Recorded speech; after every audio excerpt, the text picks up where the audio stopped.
Hi, I'm Aidan Mackinnon and this is Forging Friendships. Today we've got Gerard Geer. You work in a state of permanence and impermanence. You're a taxidermist. You work with dead animals. Like, what is this? Yeah, I do biological preservation, effectively. I'm a skeletal articulator, I'm a diaphoniser. I make beautiful artwork out of the preserved remains of animals.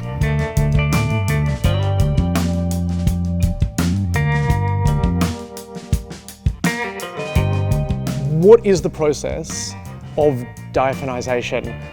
For everybody, I of course know everything. You don't need to explain it to me, but for everybody else, what does that mean? Okay, so diaphonisation is a preservation process whereby you get an animal specimen that's passed away. Through a series of chemical and biological processes, you render the tissues transparent, selectively stain different tissues for differentiation so that you can see the difference between, in the instance of a diaphonised specimen, the skeleton and the cartilaginous tissues. But it's specifically really useful for smaller specimens and developing specimens that might not have fully formed yet. So you can get a really, really good idea of how an animal's anatomy works and how it develops in a really beautiful and aesthetically pleasing way. So I like to think of diaphonised specimens as like Technicolor 3D X-ray skeletons.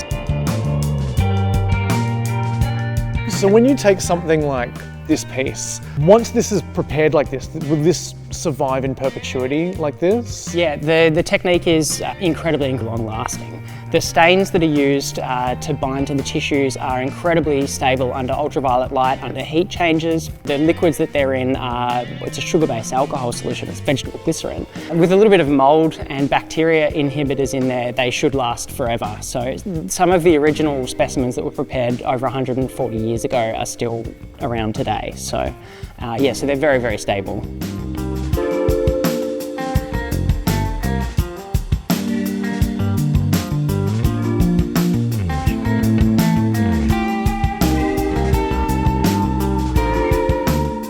How do you get the specimens in the first, like when you're working with this kind of stuff, you're like, time to drive and go get some roadkill? That's how I started. So yeah, when I started, I used to work with roadkill. I think I've been doing this for probably 20 years now. And yeah, initially I was just working with whatever I found on the side of the road. I was working with things that I found. I'd have friends that would have a pet pass away and they'd donate the body to me because they liked the artwork that I was making with them. Over the years, I've been able to develop much better connections with people all around Australia and around the world, honestly. I put my hand up and say, hey, can I make some beautiful artwork and I'll send you some things that I make from them. And so I have really good relationships with a lot of different people, lots of vets, people who breed animals. I have a lot of aquariums that when they have fish that pass away, they'll collect them and keep them aside for me. And yeah, there's lots of different ways of sourcing things. I started out doing this kind of work because I'm really, really passionate about animals and the wildlife. The charity that we're going to be donating to is obviously Wildlife Victoria, who I used to volunteer with. I was doing rescue and transport, so like if somebody had noticed an injured possum, I'd be in the car going around to catch it. Were you secretly like, oh, I can't wait to get there because that might be the next thing that's going into It's so funny because everybody assumes that. Everybody's like, oh, you know, there must have been a great thing on the side, but the reality is that legally I don't work with native animals. You can't legally work with native animals that have come from the wild. For me, that wasn't in any way, shape or form around my art. It was a way that I was able to give back. It was from having had those interactions and having that connection with native wildlife that actually initially made me interested in preserving animals that I found on the side of the road. I'd take them home and work with them, and that was my way of giving back and giving them a little bit more respect, and using their remains to create something beautiful that would hopefully challenge and highlight the way that people see death around us. You're walking a tightrope that on either way you fall down. Yeah. That this is art or this is science, and which is it, and how do you balance those two? I think that the two are really, really interestingly linked together. I mean, in order to do a scientific experiment, you have to have the creativity to think outside the box and think about a new variable to put into place. And if you're doing an experiment, you want to try testing a new formula or testing new things. And so that creativity that's in science is exactly the same as the creativity that's in art. It's just often perhaps maybe going through a different medium.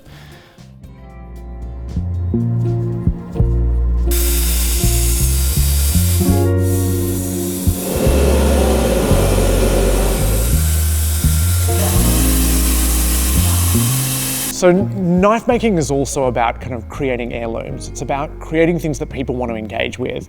That can be as simple as a beautiful piece of wood, or it can be as complex as something like the preservation of an animal in the handle in some kind of way. I want to bring this in. I'm so excited by what you do.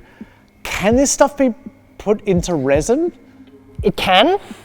It's not an easy process from all of my attempts at doing so. I know that it's possible though. So with enough willpower and sheer gumption, as well as a little bit of brain, I reckon we can make it happen. You know, I would love to work with a giant shark over there, but you know, a knife has got only a certain size. Yeah. So we're still kind of working within this handle.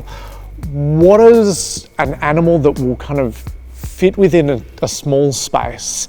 And then I want to kind of celebrate this marrying of art and science that you talked about, where we want the blade to kind of sing in somebody's hand. When they pick it up, they're just like, oh, this is so cool. Like this is the combining of two really different creative processes with the outcome of something like this. So what's the animal, and then how do we like bring that out onto the rest of the blade? So I was thinking about this a lot, because the difficulty that we're going to have, and the reason that I've struggled with this so much, is that cleared tissue, when it's in the liquid, to get that transparency is created because the cleared tissue has the same light refractive index as the solution that it's in.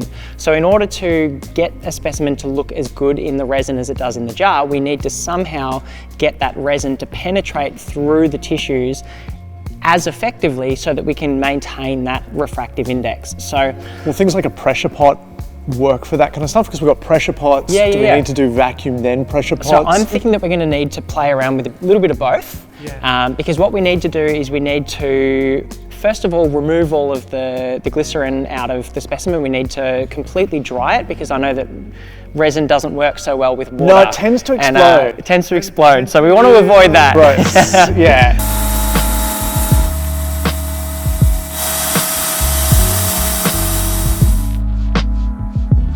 I think that seahorses will be a really good specimen to try to use for this, because first of all, they've got an exoskeleton, which means that desiccating, drying them out, isn't going to have the same impact on the tissue as it would if we were to use something like a mouse. If we use a seahorse that we've dried in acetone, I think that we should be able to get the resin to penetrate through the tissue using the acetone as the solvent, because the resin will dissolve in that. We'll be able to then vacuum it, which will boil off the acetone under vacuum, which will create space within that muscle tissue for the resin to work its way through. And then if we use the pressure pot to effectively compress any remaining air gaps that might be in there, I believe that should also help to push the resin into the tissue, and that maybe we can make it work that way. So and then if we use some kind of coloured resin through the blade itself, we're letting all the elements kind of play into each other. So we've got the coloured seahorse, the coloured animal, and then the colour of the resin that's translucent, and just do like a sandblasted blade with that design across it. That kind of all marries together really lovely. Yeah, beautiful. Do you want to jump in and do that together? Hell yeah, Cool. keen.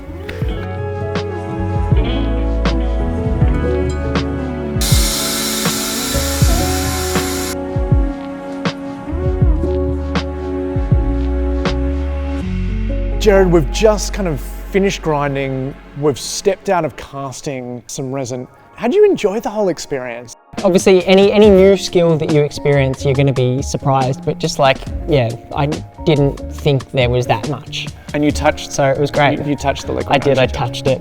It felt good. Although, did I technically touch it with a leader frost effect? Yeah, I don't know if I did touch it. It's always that gap. I just touched cold air. So. Well, it was a pleasure having you here, Matt. Yeah, thank you for having me. It was really fun. So I'm going to be finishing off the knife. It's sitting in a pressure pot right now, and then it will be raffled off for Wildlife Victoria. People can buy spots in that raffle below, and all the money goes straight to Wildlife Victoria. Fantastic organisation. Thank you so much for bringing that and for bringing your skills into this space. Thanks for having me. It's been really fun.